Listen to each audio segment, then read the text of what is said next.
This is Poetry Every Day, presented by Overlook Tutorial Academy. Today's poem is Casey at the Bat by Ernest Lawrence Thayer. The outlook wasn't brilliant for the Mudville Nine that day. The score stood 4-2 with but one inning more to play. And then when Cooney died at first and Barrows did the same, a sickly silence fell upon the patrons of the game. A straggling few got up to go in deep despair. The rest clung to that hope which springs eternal in the human breast. They thought if only Casey could get but a whack at that, we'd put up even money now with Casey at the bat. But Flynn preceded Casey, as did also Jimmy Blake, and the former was a Lulu and the latter was a cake. So upon that stricken multitude grim melancholy sat, for there seemed but little chance of Casey's getting to the bat. But Flynn let drive a single, to the wonderment of all, and Blake, the much despised, tore the cover off the ball. And when the dust had lifted and the men saw what had occurred, there was Jimmy safe at second, and Flynn a hugging third. Then from 5,000 throats and more there rose a lusty yell. It rumbled through the valley, it rattled in the dell. It knocked upon the mountain and recoiled upon the flat, for Casey, mighty Casey, was advancing to the bat. There was ease in Casey's manner as he stepped into his place. There was pride in Casey's bearing and a smile on Casey's face. And when, responding to the cheers, he lightly doffed his hat, no stranger in the crowd could doubt 'twas Casey at the bat. 10,000 eyes were on him as he rubbed his hands with dirt.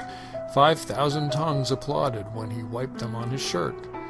Then, while the writhing pitcher ground the ball into his hip, defiance gleamed in Casey's eye, a sneer curled Casey's lip.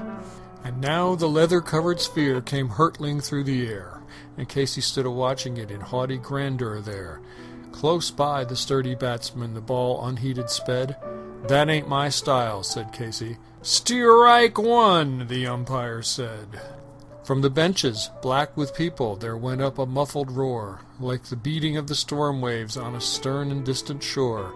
"Kill him! Kill the umpire!" shouted someone on the stand, and it's likely they'd have killed him had not Casey raised his hand. With a smile of Christian charity, great Casey's visage shone. He stilled the rising tumult, he bade the game go on. He signaled to the pitcher, and once more the spheroid flew, but Casey still ignored it, and the umpire said, "Strike two!"